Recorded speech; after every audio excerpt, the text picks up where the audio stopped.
Assalamualaikum warahmatullahi wabarakatuh. Saya Semira Raisa Kirana dari 3C. Kisah Nabi Yusuf. Nabi Yusuf merupakan putra dari Nabi Yakub alaihissalam yang paling soleh dan sabar. Beliau merupakan Nabi ke-11 yang wajib diimani oleh seluruh umat manusia. Sejak kecil Nabi Yusuf sudah ditinggal oleh ibunya. Wajah Nabi Yusuf sangat tampan daripada saudara-saudaranya. Suatu ketika Nabi Yusuf bermimpi. Dalam mimpi tersebut Nabi Yusuf melihat ada 11 bintang, bulan dan matahari bersujud padanya. Mendengar hal itu, ayahnya lantas menyuruhnya untuk merahasiakan makna dari mimpinya tersebut, di mana mimpi itu menandakan bahwa Yusuf akan menjadi salah satu nabi seperti ayahnya. Setelah mimpi tersebut, Yusuf semakin disayang dan dicintai oleh ayahnya. Hal itu membuat saudara-saudara Yusuf semakin membencinya, sehingga mereka selalu berusaha mencelakainya. Suatu ketika setelah mengetahui hal tersebut, saudara-saudara Nabi Yusuf mengajak Nabi Yusuf berburu binatang di hutan, sambil meyakini ayahnya Nabi Yakub untuk tidak perlu ikut, karena 11 dari mereka sudah pasti akan mampu menjaga Yusuf. Awalnya ragu, namun akhirnya dengan berat hati ayahnya mengizinkannya. Sesampainya di dalam hutan, para saudara justru mencelakai Yusuf dengan memasukkannya ke dalam sumur. Sebelum pulang, mereka menyembelih kambing, lalu baju Yusuf dilumuri darah kambing agar dapat dijadikan bukti bahwa Nabi Yusuf dimakan serigala. Setelah mereka pulang, Nabi Yakub terkejut karena Yusuf tidak ada di antara mereka.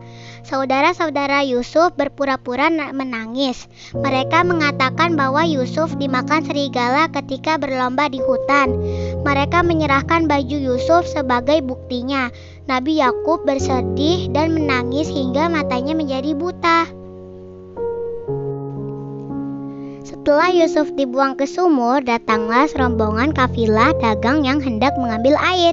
Mereka sangat terkejut.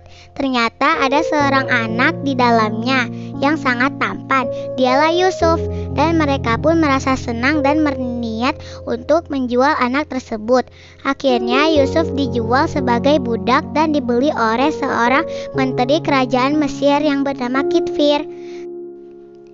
Sang menteri sangat bahagia karena belum dikaruniai anak. Akhirnya Kitfir menyerahkan Yusuf kepada istrinya yang bernama Zulaiha. Yusuf tidak dijadikan budak, melainkan menjadikan anak angkat karena ketampanan Yusuf. Yusuf tumbuh menjadi pemuda tampan dan cerdas di Mesir. Bahkan karena kecerdasannya dan ketampanannya, Yusuf diangkat menjadi seorang kepala pelayan istana. Selama di istana, Yusuf kemudian terkenal sebagai pemuda yang sangat tampan. Bahkan ibu angkatnya, Siti Zulaiha, tertarik akan ketampanan Yusuf dan berniat untuk menggodanya. Saat itu terjadi keributan yang cukup besar. Zulaiha yang memaksa Yusuf melakukan hal yang tidak sepantasnya lantas dicegah oleh Yusuf karena beliau selalu ingat akan dosa-dosa Allah. Nabi Yusuf yang tampan menarik hati Zulaiha. Zulaiha mencoba menggoda Yusuf, tapi Yusuf menolak. Zulaiha menarik baju Yusuf dari belakang dan menimbulkan kesalahpahaman. Ketika Zulaiha mengadu kepada suaminya dan memutarbalikkan fakta, Yusuf bebas dari hukuman karena seorang saksi menjamin bahwa Yusuf tidak bersalah dan Zulaiha lah yang terbukti menggodanya. Sayangnya, gosip lebih berkuasa di Mesir. Kabar ketampanan Yusuf membuat perempuan-perempuan di Mesir terpesona.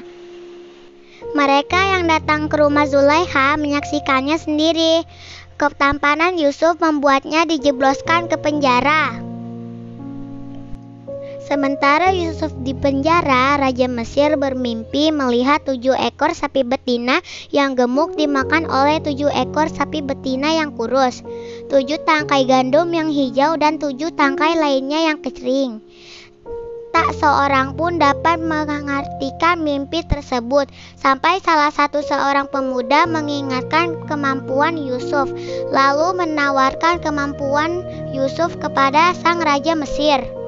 Sang raja bersedia mendengarkan Yusuf. Singkat cerita, Yusuf berhasil mengartikan mimpi raja. Maka sang raja pun mengizinkan Yusuf sebagai salah satu penasehat kerajaan. Yusuf diberi kedudukan sebagai bendahara di kerajaan Mesir. Saudara Nabi Yusuf mendatangi Mesir untuk minta bantuan persediaan makanan. Mereka bertemu dengan Yusuf dan meminta saudaranya membawa bajunya kepada ayahnya, Nabi Yakub.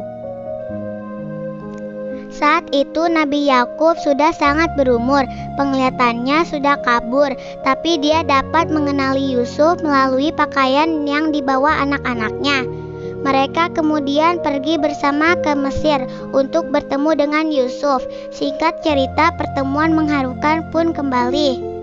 Kini lengkaplah sudah kebahagiaan Yusuf karena dapat berkumpul dengan seluruh keluarganya. Demikian cerita singkat dari saya. Wassalamualaikum warahmatullahi wabarakatuh.